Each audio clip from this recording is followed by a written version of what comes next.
Hi, this is Michael Buffer, and you're listening to the voice of the people. Let's get ready for Boxing Voice. Boxingvoice.com. What broke him down? Was it just the body punching? I was hitting him with body punching. I heard him actually, he was crying there.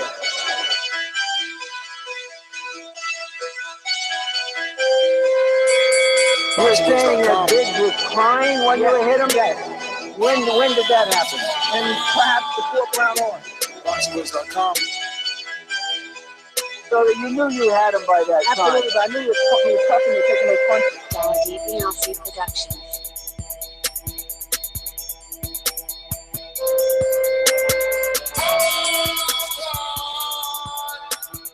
Making women gestures like, oh. Let's go, Jay.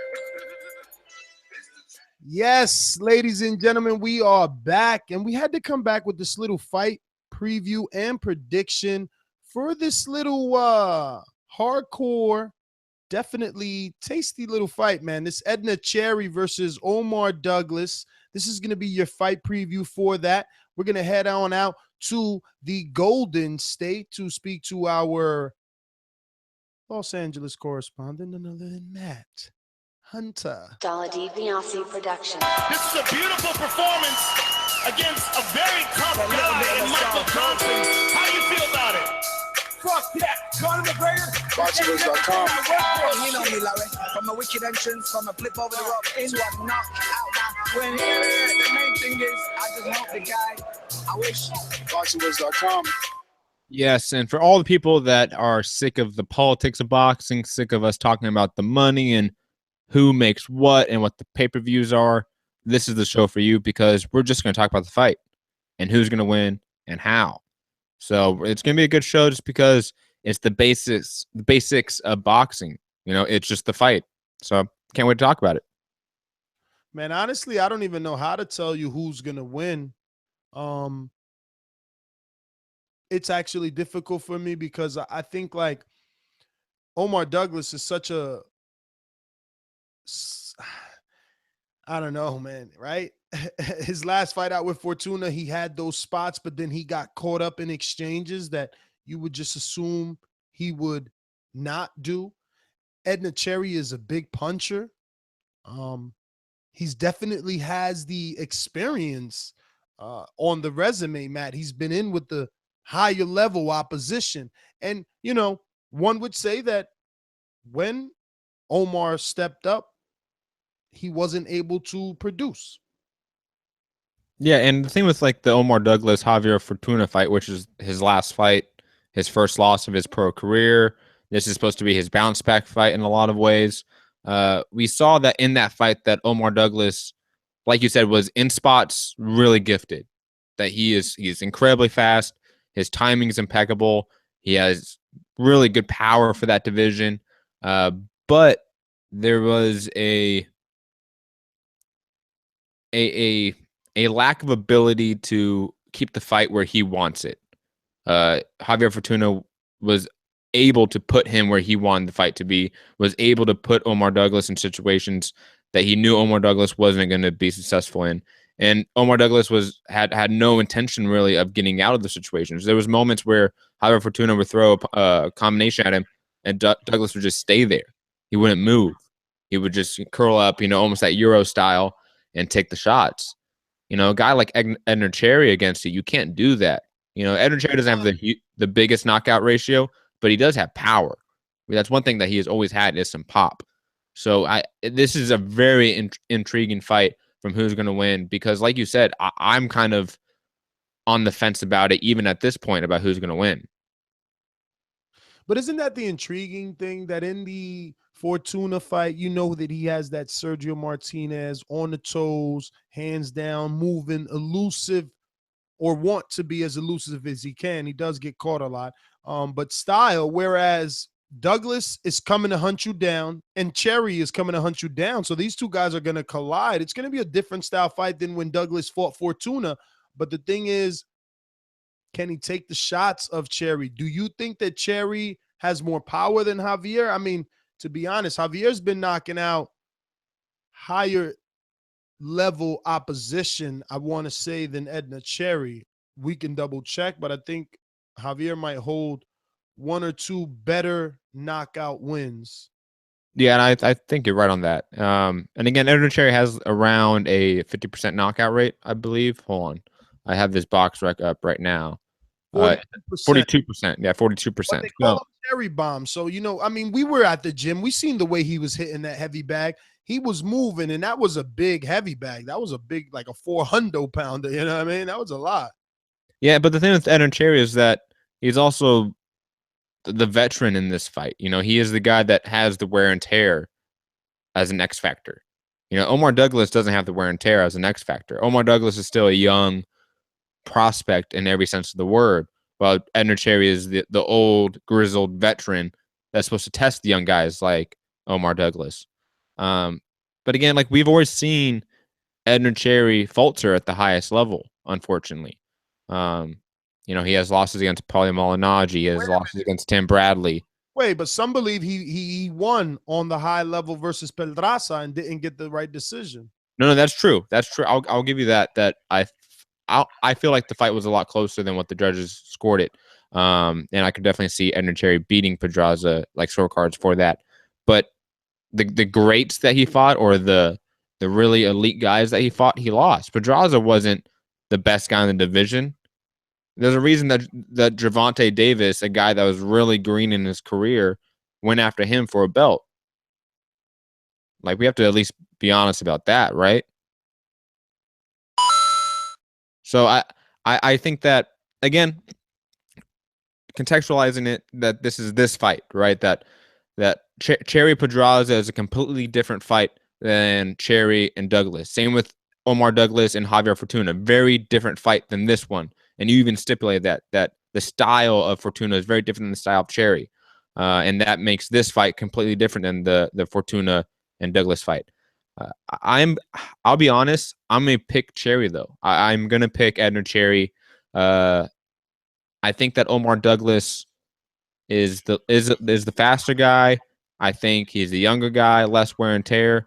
But I saw a lack of ability to hang in there in the gunfight. There was times where every time that fight turned up a couple notches against Fortuna, he wasn't able to hang.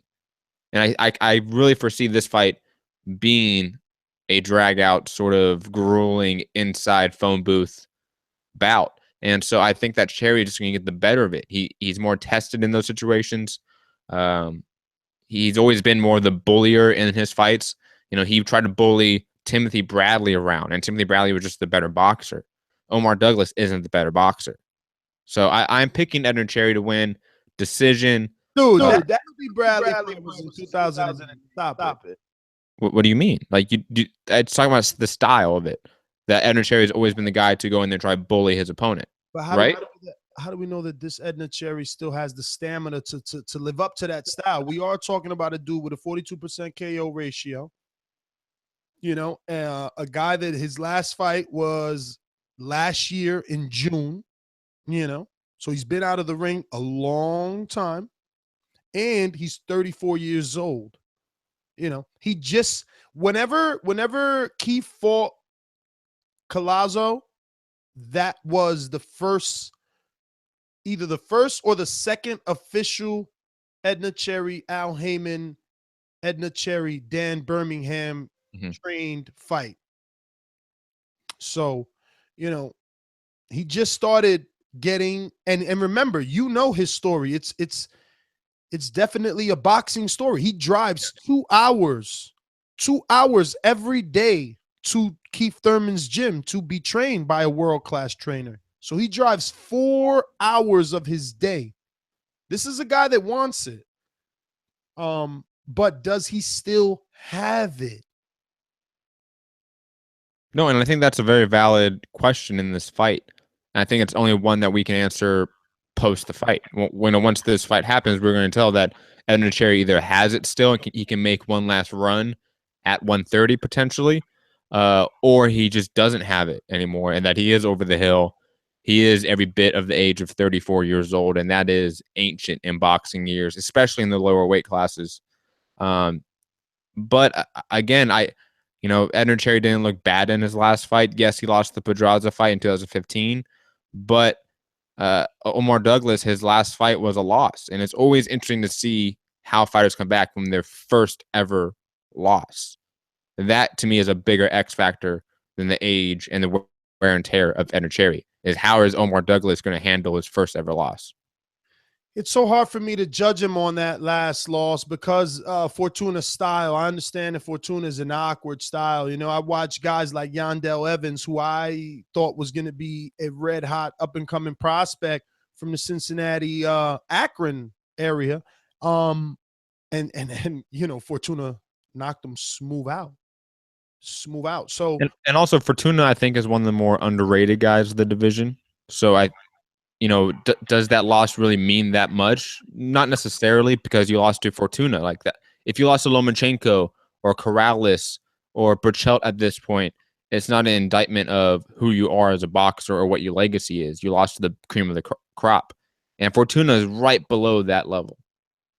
Now, on the other hand, Douglas, his stamina, I don't question. I didn't see him get tired. He left it all in the ring with Fortuna, but I didn't like the manner in which he chose to leave it in the ring. You know, like that just you hit me, I hit you. Whoever hits a bigger is gonna win this fight. No, I'd rather you be intelligent and use that energy efficiently. But we're going to get out to the phone lines. Remember, ladies and gentlemen, this is a Fox Sports 1 card. It's going to be airing Tuesday, tomorrow, April 4th at 9 p.m. Eastern time and 6 p.m. Pacific time. This is probably one you're going to need your scoring app. So we always recommend the Throwdown scoring app. So check it out. Fight fans, don't leave the decision in the hands of the judges. Download the Throwdown scoring app and receive live scoring, CompuBox stats, boxing predictions from other users around the world. Head over to your iPhone App Store or your Google Play Store and download it absolutely free. Good thing about that app is that they normally do all these, Fox Sports 1 cards, some of the PBC, some of the Golden Boy. So you can actually receive live punch stats from CompuBox and other users, percentile as far as which rounds, users have each other winning. But we're going to get out to the phone lines. You know the number 1-425-569-5241. Press 1 if you want to give us your preview and your prediction on this fight taking place tomorrow night. These calls are brought to you by El Camino Electrical Services, experts in electric vehicle charging stations. For consultations and turnkey installation, visit us at elcaminoelectricalservices.com. Donald, Richmond, California, brother. Talk to us. What's going on, Ness? I think this is a good fight because both of these fighters are kind of in a position because Douglas is coming off of a loss, which is not really a bad loss to Fortuna, but also if he loses this fight to Cherry, he could become a lost commodity because they could initially look at him and say, you were an up-and-coming prospect that was pretty good, but initially you just don't have the goods, is what they might think if he loses this fight. And Edner Cherry, like you said, is a guy who's 34 years old. He's had some losses to some pretty good fighters in the division. Most of the fighters that he lost to were either undefeated or only had one loss at the time when he lost to them. So they weren't really bad losses. So it is just, pretty much what you said. He's going to go in there for this win, which could put him in a position to where he looks like, okay, this guy kind of still has it. He might get another run at a title shot versus winning this fight and maybe another one after it. He could potentially get another title shot. So it's either he has it or he doesn't, which is the same thing for Omar. This is a good fight. But you got an older fighter who's going to be either you got it or you don't got it. Do you have another run at a title shot? And then you got an upper-coming someone that was a good prospect to, are you the goods or are you not the goods? You know what I mean? Definitely. Which one of these two are you picking? I'm gonna give the edge to Cherry because he has the experience. You said he was driving 2 hours to go to the gym to train where Thurman was at, correct? Is that what you said? Sorry, can you repeat that? I said, did you guys say that? Yes.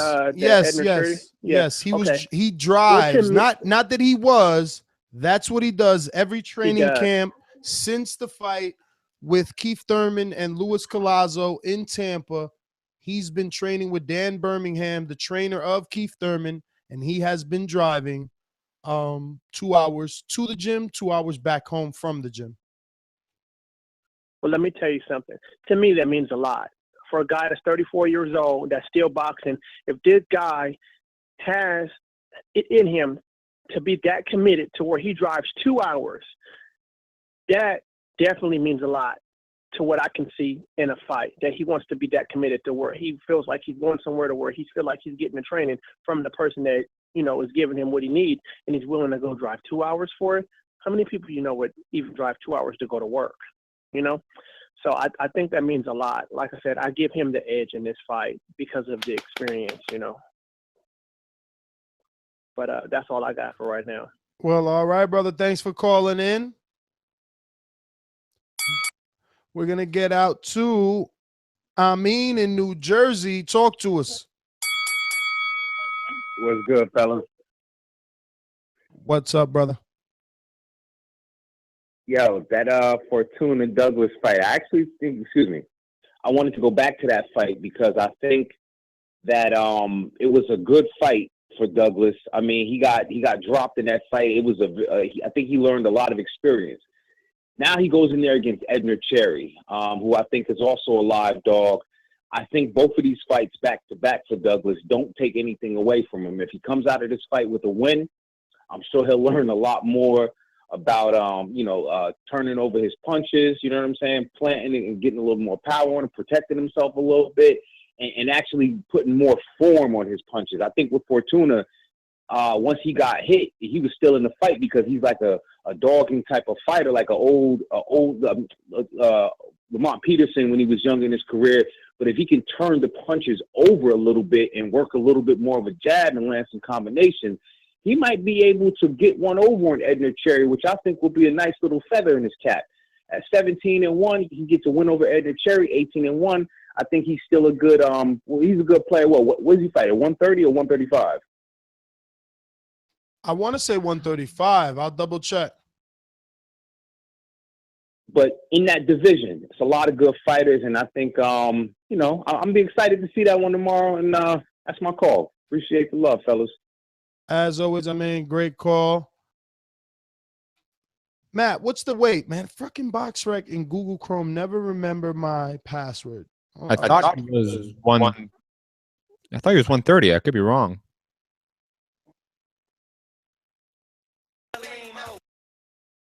Mr. Infojo. This portion of the show we call In the Mr. Know, Infojo. presented by my brother.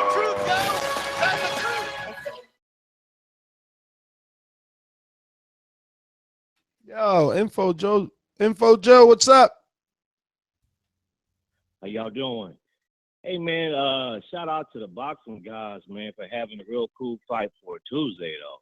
Man. For That's sure. Good looking out, boxing guys. You know. Hey, I think I'm gonna go with Cherry on this, man. How old is Cherry, man? 34. That's the only thing I worry about, man, is his age though. But I think that he'll have enough experience to handle Douglas. I like Douglas though, man, but it's a tough fight for him to have back to back. So I'm gonna pick Cherry on this fight. And I want to say, man, shout out to Blind Man Brad. And I just want to say, man, you one of my favorite callers now. And good luck to Coach Meade. Seen in the chat, he said he had a fight this week. And one more question, Ness. When is the TV party release tape, man? Oh, you in luck. Night. You in luck. It's actually uploaded, waiting for me just to put it in. I haven't been able to view it. I can't get past like the first 2 minutes without getting a phone call or something. I promise you, Joe, this is exactly what happened. It took the dude like 24 days to send me the first copy, and I ain't like it. I didn't like it. And then today, he sent back a second revision, and I have not fully seen it. I'm hoping that I like it. I definitely like that first minute to 2 minutes, but I'm gonna put it out regardless. You know, I'm a perfectionist, unfortunately. Hey, man, I just want to relive that night, man. We will, brother. Night, we man. will. New York, man, was bomb, brother. We will, right, man. that's Don't right. worry. It's Peace, coming. brother. It's coming, man. Okay. Thanks, brother. Thanks for the show. Thank you. I was wrong, by the way. They are at 135 at lightweight, not 130. Yeah, and his last fight with Fortuna, Omar Douglas, he was only weighing 132, right? Yeah, he came in really low. Yeah, but Fortuna was weighing 133. Yeah, they both were. They both came in low. Let's get to Javier in Anaheim. Hey, yo, Ness, I don't really have much to say about these fights, though. I just had a question, though. Like, you know your West Coast correspondents? Like, when do you guys get together over here? You know what I mean? Like, for fights like in the L.A. area? Because I see all Info Joe, you know, Matt and Santiago. I see they all get together, though. How can I hook up with them and go see a fight or something? Javier, I'm going to hit you up after the show, okay? Because I'm the West Coast correspondent. So I'll hit you up. We'll exchange numbers, and we'll get you into the West Coast TBV gang, as we call it. Yeah, man. You might be able to give Matt some tips on sparring and stuff. You have to fight your way in, though. You know, it's sort of like gang. You know, you got to get jumped in. Hey, who was that guy taking shots that wasn't even moving his head? You were just moving on that. That was Santiago. That was Santiago. Who was that guy? He was just Santiago? Yeah. All right. Hey, yo, hey, I don't know if you know, I'm the dude on Instagram. I mean, on Instagram, on Twitter. I'm Javier from Anaheim. I sent you a tweet, though. You remember way back before any of these, when you still had Vic on the show and all that stuff? I seen the tweet today. I seen the tweet. I seen the tweet today. What I'm saying is, no, the only reason I would say I don't mean like, you know, I'm not talking about like replacing MD or anything like that. But I would say it was pretty cool because, you know, eventually when you're with people all the time, you get a little tired of them, a little bit annoyed. And when you have different flavors on the show, it was pretty dope, you know? I just thought it'd be cool, you know, how you could leave some people on for an hour or so. But, I mean, that's just my thought, but I don't know what you think. But I thought that was pretty dope how you guys used to do that before. But I'll let you guys go. Just think about that. Hopefully you take it into consideration. All right. All right. Well, there you have it, Matt. He wants for us to go back to making a caller like a guest host. I don't have an issue with that. I mean, I think we've done that on multiple occasions. It just depends on the show. That's the only thing. Like if we like our big shows where we have 70 plus callers. Yeah. Like it's just hard. You know, we don't want to play favorites. You know, you're all equal to us. We love each and every one of you. What we have learned from today is that Cherry might be the favorite, according to the public. Or the hardcores. Right? The small amount that called in today for this spontaneous preview and prediction of Edner Cherry, Omar Douglas. I'm your host, Nestor Gibbs. Find me on Instagram and Twitter at NestGTO. Leave your predictions down below in the comments and any other suggestions for fight previews you would like TVB to do before their fight. And you can find me at Mixed Combat News on Twitter and my MMA podcast, Mixed Combat Radio. You can find on Patreon, SoundCloud, YouTube, iTunes, Facebook, etc. Peace. Later.